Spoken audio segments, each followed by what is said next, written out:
We may never know exactly why Mark Barton walked into an Atlanta stock trading office last week and began what became a killing spree. But talk with those who knew him, those who worked with him, and you get some clues. Mark Barton was a day trader, one of a growing legion of Americans using a computer and special software to try and beat the stock market. Using his personal bankroll, he put as much as $250,000 to buy and sell stocks in minutes, sometimes seconds. The rewards in his case could be huge, but so were the losses. And nobody knows that more than those who sat near Mark Barton every day and watched him risk everything and watched his harrowing reversal of fortune. They called him the Rocket. One of the office managers, almost affectionately called him, "Hey, Rocket, have you seen this stock yet? Or have you looked at this the way this has moved?" And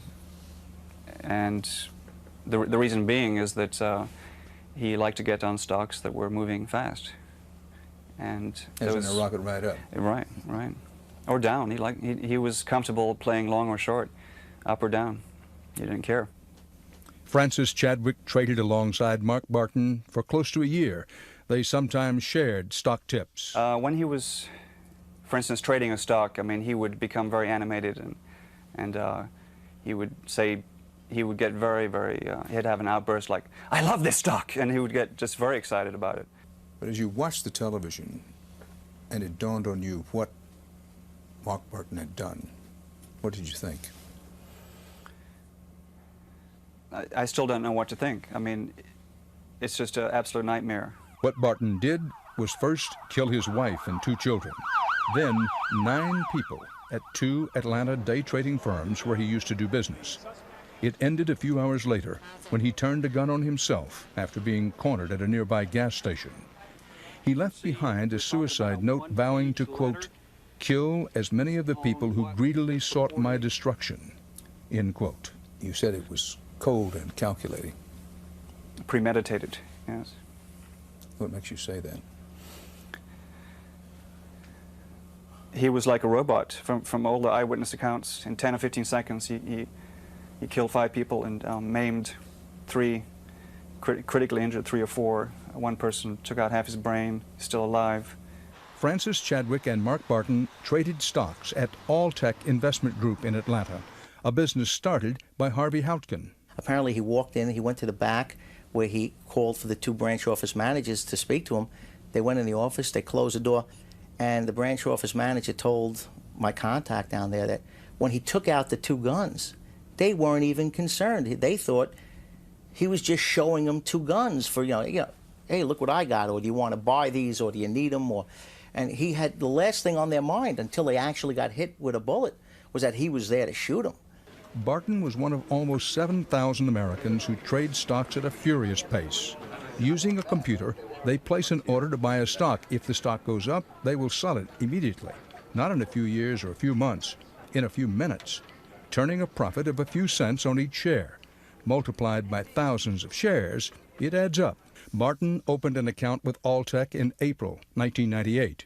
Although Houtkin declined to give specific details about the account, he says Barton appeared adequately qualified to enter the high-stress world of day trading. He was a chemist, he was an educated person. He had been there with us for approximately a year.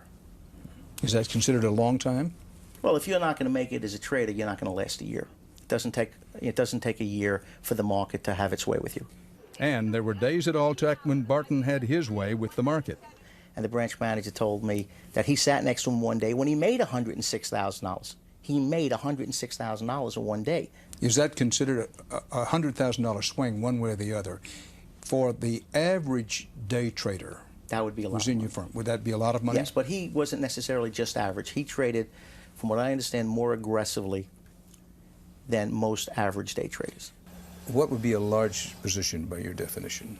$250,000 to $500,000 in one trade. Would he make one trade to $250,000 to $500,000? Routinely, I would imagine. It does take a sizable bankroll to get into the game. Houtkin's firm requires at least $50,000 to open an account, and Barton put down considerably more than that. He also spent another $5,000 for a month-long training course, like this one. He was amazingly quick in getting into his trades. He had like split-second decision-making process also. When I would mention a stock to him, he would look at it and be in. I said, Mark, what do you think? He said, I'm in. By April of this year, his losses at Alltech were climbing fast, a fact he kept largely to himself. When he was down, when he was not had a bad day, he'd be totally silent. You just didn't even know he was there. I could tell you he opened his account in April of '98 and he closed at the end of April '99. And why did he close? I believe he had financial, he just either ran out of money or whatever. Is it fair or unfair to say that at Alltech he'd been on an extended losing streak? I would say, and I don't know the specifics, that he had lost money and he had big gains and he had big losses, but I believe net, and I'm saying something I probably shouldn't even say, but he was net losing. There seemed to be more like desperate moves that he was making from what I recollect, and there were some closed-door sessions about his activities, I believe. Closed doors with whom? With the managers. Did or did not it go through your head, well, he's going down the tubes here? Not really. I mean, I don't, you have enough to worry about in your own trading, so you don't, if you try to worry about other people, it just makes it even more difficult. After Alltech forced him to close his accounts last April, Barton found himself in dire financial straits. He lost his rental home, had a yard sale, sold all his furniture, and moved back in with his estranged wife. A minister reportedly talked to Barton about what he feared was his addiction to day trading. You're up, you're down. You're up, you're down. Like You're Mark up, you're Barton, down. John Skirsch knows only too well the tantalizing highs and terrifying lows of the day trading roller coaster. This is extremely difficult. But it's so sexy. It's so energetic. Is it addictive? Yes. We first told you his story last winter, how day trading at 3 different firms in Chicago, competitors of Harvey Houtkin, he lost the bulk of an inheritance worth $200,000 in less than a year. What the hell business did I have being in there? Well, that's a pretty good question. What the hell business did you have being in there? None. None. Or when Skirsch often made over 100 trades a day, and as a result, wound up paying commissions of $120,000. And as his money began to disappear, the stress only got worse for Skirsch and a lot of the other day traders around him. You know of people who were encouraged to borrow money, take second mortgage on their home, Yep. sell the car, Right. Cash advances at 20%. From cash Visa, advances from your credit cards. Let's stop right there. That's in pretty deep. Were you a sucker? Yeah. Tough thing to admit publicly. Yeah, I was a sucker. It finally took an intervention by his 2 brothers to get John Skirsch to stop before he lost everything. Why weren't you saying to yourself, I'm in over my head, I'm going to bail out of this thing? Because the mentality was, the fostered mentality was, do you quit when you're in a batting slump? No. Barton wouldn't quit either. By early June, he was trading from a new account with Momentum Securities, another day trading firm just across that Atlanta office complex from Alltech. But less than 2 months later, he had lost another $105,000, and his account was closed last Tuesday. He came in 2 days before, on Tuesday. It happened on Thursday, and he came in for half an hour. And He came in for half an hour on Tuesday? On Tuesday at about 3 o'clock. Tell me about that. I was so surprised to see him. I says, Mark, I can't believe you're back, you know, and said, are you coming back to taunt us? And, you know, it turned out that he came back to kill us, to try and kill us all. That night, Barton murdered his wife. The following day, he attempted to reopen his Momentum account with a $50,000 check. The office manager refused to accept it. That night, he bludgeoned his 2 children to death. Hours later, the man fellow traders had dubbed the Rocket crashed. I still don't know what to think. I mean, it's just an absolute nightmare to think of him, someone I knew so well, having done that. I just keeps going through my mind, even though I wasn't there. You know, it's very hard to sleep, you know, to sleep deeply, because I keep thinking of him with his, you know, cold-bloodedness, calculated way, and the way he hurt people I know and killed them.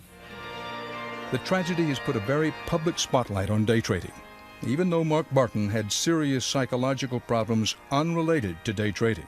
And as we told you earlier this year, securities regulators have been concerned for some time that the day trading firms are more like the Wild West than button-down Wall Street, and are more interested in promising the payoff than explaining the risks.